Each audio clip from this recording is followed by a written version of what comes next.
बिस्मिल्लाहिर्रहमानिर्रहीम। अस्सलाम वालेकुम dear students. Dear student, previous lecture के अंदर हमने डिस्कस किया था एक्सक्रीटरी सिस्टम इन ह्यूमन। आज के इस लेक्चर के अंदर हम डिस्कस करेंगे स्ट्रक्चर ऑफ किडनी। यानी किडनी हमने कहा था जो एक्सक्रीटरी सिस्टम है वो मुश्तमिल होता है kidneys and their associated structure. आज हम किडनी और उसके साथ साथ उसका एसोसिएटेड स्ट्रक्चर कुछ डिस्कस हमने प्रीवियस लेक्चर के अंदर कर लिया था। आज के इस लेक्चर के अंदर हम डिस्कस करेंगे स्ट्रक्चर ऑफ किडनीज। अब kidneys are dark red bean shape organ है। किडनीज डार्क रेड होगा और उसके साथ साथ बीन शेप्ड ऑर्गन्स हैं। बीन कहते हैं लोबिया, ठीक है। लोबिया आपने देखा होगा, उसका स्ट्रक्चर उसकी तरह का होता है, ठीक है।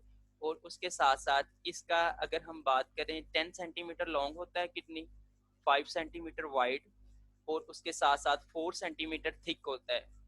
अगर इसके वेट की बात करें 120 ग्राम्स इसका वेट होता है। देखें, each kidney is 10 centimetre long, 5 centimetre wide and 4 centimetre thick, ठीक है। और उसके साथ साथ weight of about 120 grams. They are placed against the back wall of abdominal cavity. अब ये जो प्लेस होता है इसकी लोकेशन होता है back wall of abdominal cavity. ये जो आपकी पेट वाली कैविटी होती है उसे एब्डोमिनल कैविटी कहते हैं। और उसके साथ साथ जस्ट बिलो डायाफ्राम। हमने डिस्कस किया था डायाफ्राम का लंग्स के स्ट्रक्चर के अंदर। ये जो आपकी चेस्ट के अंदर जो लंग्स होते हैं उसके नीचे वाला जो पोर्शन होता है उसे डायाफ्राम कहते हैं, ठीक है।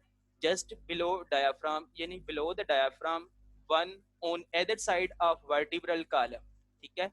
अब ये जो other side of vertebral column backbone के साथ साथ एक्सटेंड होता है, उसके अदर साइड्स पर मौजूद होंगे। किडनीज की लोकेशन की बात कर रहे हैं। They are protected by the last two ribs. अब चेस्ट के अंदर रिब्स होती हैं। अब रिब्स की जो लास्ट टू रिब्स हैं वो प्रोटेक्ट करेंगी इन किडनीज को। The left kidney is little higher than the right. अब लेफ्ट जो किडनी होती है वो लिटिल हायर होती है यानी ऊपर की तरफ होती है, किसकी बजाय? राइट किडनीज की बजाय। The concave side of kidneys faces vertebral column. अब हम अगर बात करें किडनीज की जो कनकेव साइड होंगी वो किसकी तरफ होंगी? यानी वर्टिब्रल कॉलम की। किडनी की लोकेशन की अगर बात करें, बीन शेप है, उसकी जो कनकेव साइड होगी वो वर्टिब्रल कॉलम की तरफ होंगी। अब मैंने आपको बताया है वर्टिब्रल कॉलम ये जो बैकबोन है उसके साथ साथ ये एक्सटेंड हुआ होता है पूरी बॉडी के अंदर। There is a depression. अब किडनी के अंदर डिप्रेशन होगा यानी अंदर की तरफ झुका हुआ हिस्सा होगा, उसको कहेंगे hilus. There is a depression called hilus near the centre of concave area of kidney. अब अगर हम बात करें किडनी का सेंटर जो कनकेव एरिया ऑफ किडनी है, वो जो कनकेव एरिया ऑफ किडनी है in the form of depression, उसको कहेंगे हाइलस। अब देखें, this is the area of kidney through which ureter leaves. अब यही जो एरिया है इधर से यूरेटर क्या है? लीव्स करेगा, ठीक है। यूरेटर हमने पिछले लेक्चर के अंदर डिस्कस किया था कि वो स्पेस है जिधर क्या है यूरिन स्टोर होगा। विच यानी ये यूरेटर यूरिनरी यानी यूरेटर से ही क्या है, क्या जो यूरिन है वो यूरिनरी ब्लैडर के अंदर स्टोर होगा। Which ureter leaves kidney and other structure including blood vessels. अब इस हाइलस के अंदर यूरेटर हो गया इंक्लूडिंग, अब उसके साथ साथ दूसरे स्ट्रक्चर है blood vessels, lymphatic vessels and nerve inter and leave kidneys. अब ये तमाम है, उसके साथ साथ नर्व्स जो हैं वो इंटर करेंगी और उसके साथ साथ लीव्स करेंगी किसको? किडनीज को। ये किस के पोर्शन की बात हो रही है किडनी के? हाइलस के पोर्शन। हाइलस क्या है? डिप्रेशन पोर्शन है किडनी का। अब ये जो अभी देखते हैं the longitudinal section of kidney shows two region. अगर हम लॉन्गिट्यूडनल इसकी बात करें, ठीक है, अगर इसके टू रीजन है, आउटर पोर्शन रीजन को हम कार्टेक्स कहेंगे और इनर पोर्शन रीजन को हम मेडोला कहेंगे। कार्टेक्स और मेडोला इसके टू रीजन है। आउटर वाले पोर्शन को हम क्या कहेंगे? Renal cortex. और इनर पोर्शन को हम क्या कहेंगे? मेडोला। लेकिन अगर हम बात करें कि जो आउटर पोर्शन है ये डार्क रेड इन कलर होगा, ठीक है। आउटर पार्ट ऑफ किडनी ये क्या है? डार्क रेड इन कलर होगा। अब रीनल यानी जो मेडोला है ये पेल रेड इन कलर होगा। क्वेश्चन आता है what is the difference between cortex and medulla, ठीक है। 2 नंबर का क्वेश्चन आएगा, what is the difference between cortex and medulla. आपने सबसे पहले कहना है कि आउटर पोर्शन ऑफ किडनीज को कार्टेक्स कहेंगे, इनर पोर्शन ऑफ किडनीज को क्या कहेंगे, medulla. Outer portion of kidneys जो होगा डार्क रेड इन कलर होगा, लेकिन inner portion of kidney pale red in colour होगा। ठीक है, देख लेते हैं। The longitudinal section of kidney shows two region. अब अगर हम बात करें लॉन्गिट्यूडनल लेंथ वाइज की बात की करें तो इसके 2 रीजन्स है। Renal cortex is the outer part of kidney and it is dark red in colour. हमने कहा है, पहले ही कहा है, आउटर पार्ट ऑफ किडनी और उसके साथ साथ dark red in colour. Renal medulla is the inner part of kidney and is pail red in colour. ये जो देखें ये पेल रेड इन कलर है। ठीक है, ये इनर पार्ट ऑफ किडनी है। और उसके साथ साथ अगर हम बात करें, renal medulla consist of several cone shaped area called renal pyramid. ये देखिए सेवरल कोन शेप्ड एरिया है, इनको क्या कहेंगे, रीनल पिरामिड्स। ये देखें पिरामिड की फॉर्म के अंदर है। ठीक है, ये कौन सा पोर्शन, मेडुला ही है। ये रीनल मेडुला कंसिस्ट होता है यानी कोन शेप्स एरिया, उसी को क्या कहेंगे, renal pyramids. Renal pyramids projects into a funnel shape cavity called renal pelvis.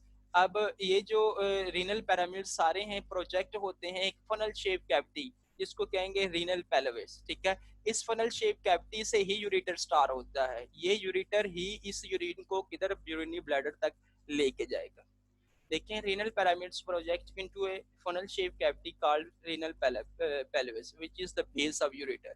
यही रीनल पेल्विस ही है, किसकी बेस है, इस यूरेटर की बेस है। ठीक है, द एनाटॉमी ऑफ किडनी था, ये किडनी की एनाटॉमी थी अकॉर्डिंग टू लॉन्गिट्यूड। ठीक है, ये आपको क्लियर होना चाहिए। इसके अंदर cortex, medulla, renal pyramid, renal pelvis और उसके साथ साथ यूरेटर। अब हम अगर बात करें किडनी का जो मेन यूनिट है वो नेफ्रॉन है, स्ट्रक्चरल एंड फंक्शनल यूनिट है वो नेफ्रॉन है। अब नेफ्रॉन को हम देखते हैं कि इसके कौन कौन से पोर्शन हो सकते हैं। The functional unit of kidney is called nephron. अब किडनी का जो फंक्शनल यूनिट है वो है nephron. There are over 1 millions nephron in each kidney. हर किडनीज के अंदर, ठीक है, कितने 1 मिलियन नेफ्रॉन हो सकते हैं हर किडनीज के अंदर। There are 2 parts of nephron. अब इसके 2 पार्ट्स हैं नेफ्रॉन के, renal corpuscles and renal tubule. अब रीनल कॉर्पसल्स का ये एक्सटेंड पोर्शन नहीं है, ठीक है, ट्यूबुलर पोर्शन नहीं है, बल्कि इसके 2 पार्ट्स हैं, glomerulus and Bowman's capsule. Glomerulus and Bowman's capsule. अगर हम बात करें दूसरे की, यानी अब ग्लोमेरुलस के अंदर कैपिलरीज होंगी और women capsule cup shape structure होगा। इसी बुमेन कैप्सूल के अंदर क्या होता है, ग्लोमेरुलस होता है। देखें, अब अगर हम, there are 2 parts of nephron, renal corpuscles and renal tubules. The renal corpuscle is non tubular, tubular नहीं है, एंड हैज 2 पार्ट्स, इसके 2 पोर्शन है, ग्लोमेरुलस एंड बुमेन्स कैप्सूल। यानी ग्लोमेरुलस और उसके साथ साथ बुमेन कैप्सूल। अब हम देखते हैं कि ग्लोमेरुलस क्या है। Glomerulus is a network of capillaries while Bowman's capsule. ठीक है, अब ग्लोमेरुलस के अंदर नेटवर्क कैपिलरीज हैं और उसके साथ साथ women capsule is cup shape structure that includes glomerulus. अब ये women capsule cup shape structure है, इसने इंक्लोज किया हुआ है, ठीक है, किसको, ग्लोमेरुलस को। अब ग्लोमेरुलस के अंदर क्या है, ब्लड कैपिलरीज हैं। अब अगर हम बात करें, हमने बात कर ली रीनल कैप्सूल्स की, अब अगर उसके साथ साथ हमने कहा दूसरा पोर्शन रीनल ट्यूब्यूल है, वो रीनल ट्यूब्यूल देख लेते हैं। The renal tubule is the part of nephron which start after Bowman's capsule. अब बुमेन कैप्सूल्स के बाद रीनल ट्यूब्यूल स्टार्ट हो जाती हैं। इसके कुछ पोर्शन है प्रॉक्सिमल कन्वोल्यूटेड ट्यूब्यूल्स, और इसी प्रॉक्सिमल कन्वोल्यूटेड ट्यूब्यूल से अगर एक्सटेंड करें तो लूप ऑफ हेनले आ जाता है, यू शेप का होता है। फिर इस प्रॉक्सिमल कन्वोल्यूटेड ट्यूब्यूल्स के जो जिधर एंड होती हैं वो डिस्टल कन्वोल्यूटेड ट्यूब्यूल्स हैं। ठीक है, एंड पेपिलरी डक्ट्स हैं। देखें, the renal tubule is the part of nephron which start after Bowman's capsule. ये स्टार्ट होता है बुमेन कैप्सूल के बाद। Its first portion is called the proximal convoluted tubule. इसका यही यानी रीनल ट्यूब्यूल का जो फर्स्ट पोर्शन है, ठीक है, उसको क्या कहेंगे, proximal convoluted tubules. Next portion is U shape and is called the loop of Henle. अब नेक्स्ट पोर्शन जो है ये यू शेप का होगा, उसको क्या कहेंगे, loop of Henle. The last portion of renal tubule is the distal convoluted tubule. अब रीनल ट्यूब्यूल का लास्ट पोर्शन जो होगा उसको क्या कहेंगे, distal convoluted tubules. The distal convoluted tubules of many nephrons open in a single collecting duct. अब तमाम distal convoluted tubules हैं बहुत ज्यादा नेफ्रॉन्स की किसके सिंगल कलेक्टिंग डक्ट्स के अंदर ओपन होती है, उसको कलेक्टिंग डक्ट्स भी कहते हैं। और उसके साथ साथ उसको हम जब सीवरल कलेक्टिंग डक्ट्स इकट्ठी हो जाती है उसको पेपिलरी डक्ट्स कहेंगे। देखें, many collecting ducts join together to form several hundreds papillary ducts which drain into renal pelvis। और यही जो ड्रेन्स हो गए किसे, रीनल पेल्विस। अब यूरिन रीनल पेल्विस के अंदर यूरिन कलेक्ट हो चुका है कैविटी के अंदर। अब यही यूरिन जो है रीनल पेल्विस से यूरेटर के जरिए यूरिनरी ब्लैडर के अंदर जाएगा। यूरिनरी ब्लैडर किसके जरिए ओपन हो जाएगा, बॉडी के यानी यूरेथ्रा के जरिए। आज का जो लेक्चर है हमने जो मैंने अभी तमाम आपको बातें की हैं ये इस स्लाइड्स के अंदर समराइज किया गया है। जो जितनी भी बातें की हैं इस स्लाइड्स के अंदर हम डिस्कस कर लेते हैं, थोड़ा सा ध्यान दीजिएगा। हमने कहा कि किडनी का जो मेन स्ट्रक्चर है, स्ट्रक्चरल एंड फंक्शनल यूनिट, वो नेफ्रॉन है। ठीक है, अब नेफ्रॉन्स के टू पोर्शन होते हैं, रीनल कार्पसल और उसके साथ साथ रीनल ट्यूब्यूल्स। मैंने कहा नेफ्रॉन के टू पोर्शंस होंगे, रीनल कार्पसल्स और रीनल ट्यूब्यूल्स। रीनल कार्पसल्स इतना पोर्शन है, ये रीनल कार्पसल इतना पोर्शन है, इसका ये वाला पोर्शन ग्लोमेरुलस है। देखें, इस ग्लोमेरुलस के अंदर ब्लड कैपिलरीज है जो हमने डिस्कस की हैं, इसके अंदर ब्लड कैपिलरीज है। अब इस ये जो ग्लोमेरुलस है ये इनक्लोज किया हुआ है ऊपर वाले पोर्शन के, उसको हम क्या कहेंगे, बूमैन्स कैप्सूल। ये बूमैन कैप्सूल्स एक कप शेप स्ट्रक्चर है। इस कप शेप स्ट्रक्चर के अंदर ये ग्लोमेरुलस है यानी नेटवर्क ऑफ कैपिलरीज होती हैं। ठीक है, अब ये अभी सिर्फ हम स्ट्रक्चर की बात कर रहे हैं, जब इसका फंक्शन में की बात करेंगे फिर हम डिटेल में इसको डिस्कस कर लेंगे। लेकिन हमें पता होना चाहिए कि रीनल कैप्सूल्स क्या है और उसके टू पोर्शन कौन कौन से। रीनल कैप्सूल ये वाला पोर्शन है नेफ्रॉन का। अब इसका जो ऊपर वाला पोर्शन ये बूमैन कैप्सूल है। इस woman capsule cup shape like structure woman capsule है। इसके अंदर वाला पोर्शन जो है ये वाला क्या है, ग्लोमेरुलस कहलाएगा। इसके अंदर नेटवर्क ऑफ कैपिलरीज है, एफरेंट और एफरेंट आर्टरियोल। ठीक है, ये हो गई, ये बात में डिस्कस करेंगे।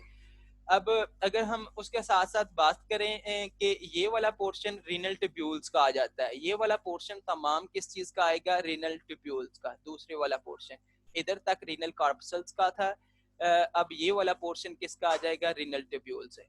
अब ये जो है ट्यूब्यूल प्रोक्सिमल कन्वोल्यूटेड ट्यूब्यूल्स हैं, ये इतने क्या है, प्रोक्सिमल कन्वोल्यूटेड ट्यूब्यूल्स हैं। ठीक है, ये देखें, ये इतना पोर्शन जो स्वालन पोर्शन है, फुला हुआ पोर्शन इधर तक है, ये क्या है, प्रोक्सिमल कन्वोल्यूटेड ट्यूब्यूल्स। अब उसके साथ साथ अब अगर हम बात करें इधर तक, ये क्या है, ये है loop of Henle, U shape है। अब इस लूप ऑफ हेनले के दो पोर्शन होते हैं, डिसेंडिंग लिम्ब। ठीक है, डिसेंडिंग लिम्ब और असेंडिंग लिम्ब ये दोनों मिलकर क्या बना रहे हैं, loop of Henle. Descending limb यानी ऊपर से नीचे की तरफ जा रहे हैं, ये डिसेंडिंग है।